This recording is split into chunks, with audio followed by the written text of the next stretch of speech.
How quickly did I regret my trades yesterday? I don't know. I got stopped out like in an hour or something. I knew it was coming. I just had to get it over. You know, I get this itch. I just had to trade something. I'm such a degenerate.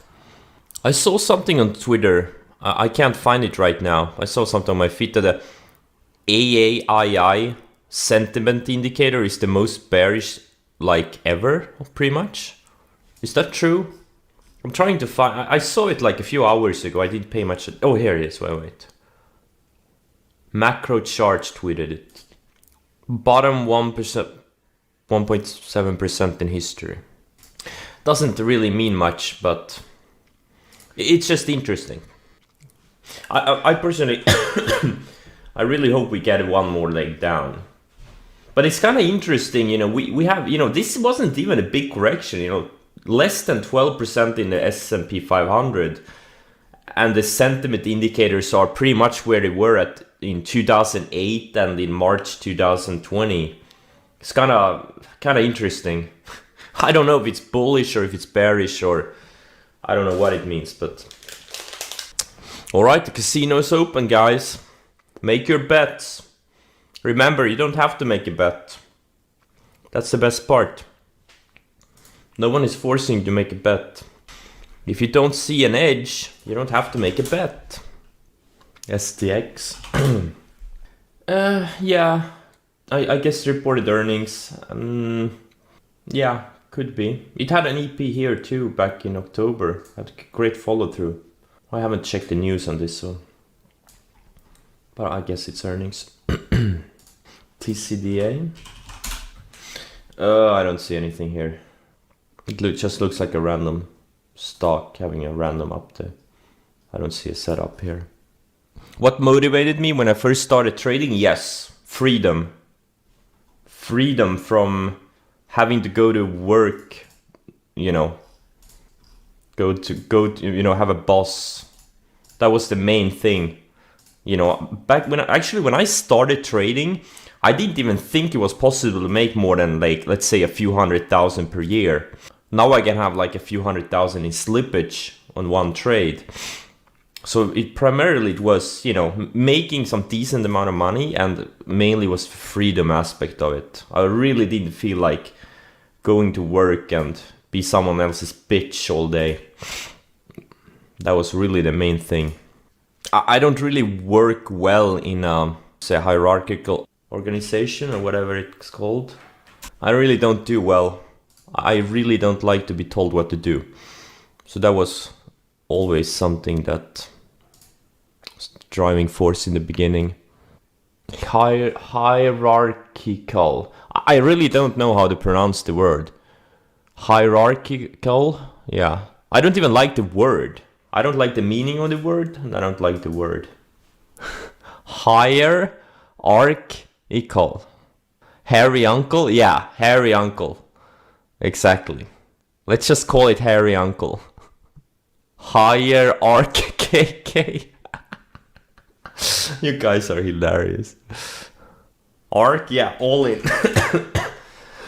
Man, remember guys when I shorted ARK on the bear flag breakdown?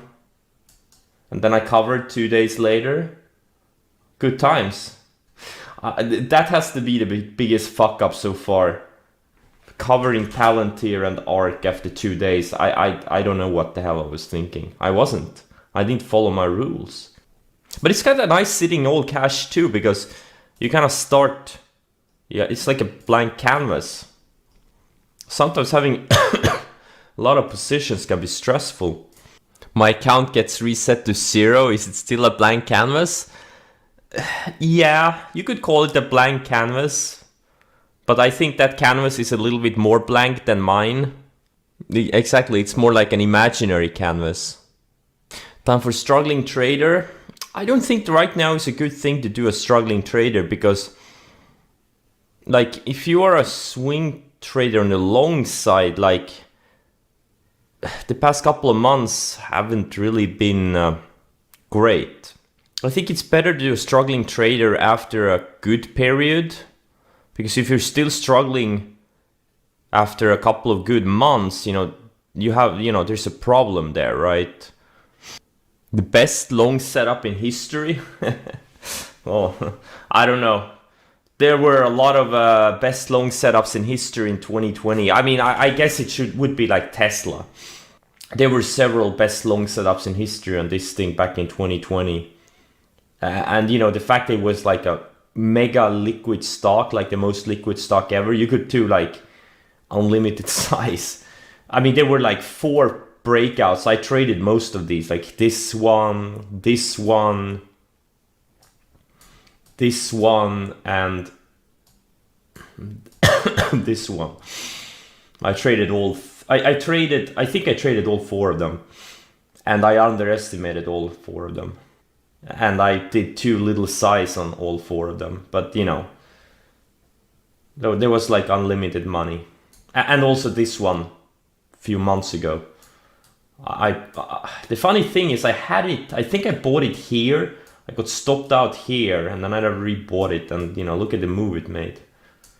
Those were like the best breakouts in history.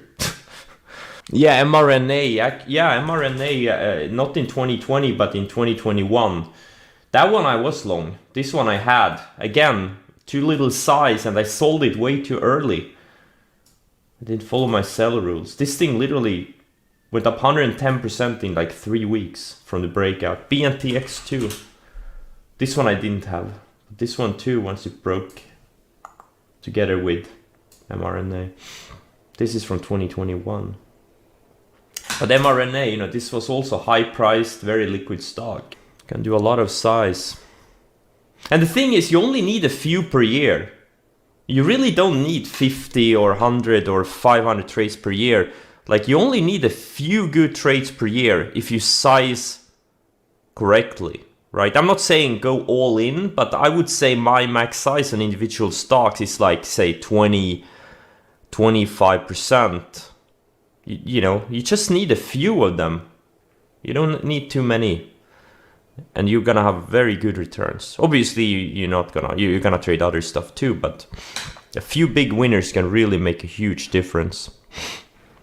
Oh yeah, definitely. The Pareto rule is very real in trading. I would say 95% of my profits come from 5% of my trades. But it depends on what type of trader you are. If you're like more of a day trader, it's probably gonna be like 80-20. But if you're like a swing trader or position trader, it's gonna be like 5-95 or something. And if you're a scalper, it's probably gonna be maybe 60-40 or whatever. A fake Qullamaggie followed you on Twitter last night. You can DM him about crypto. And also ask about the thumb method. Exactly. Ask them to send 1 Bitcoin, and then you can send 2 back.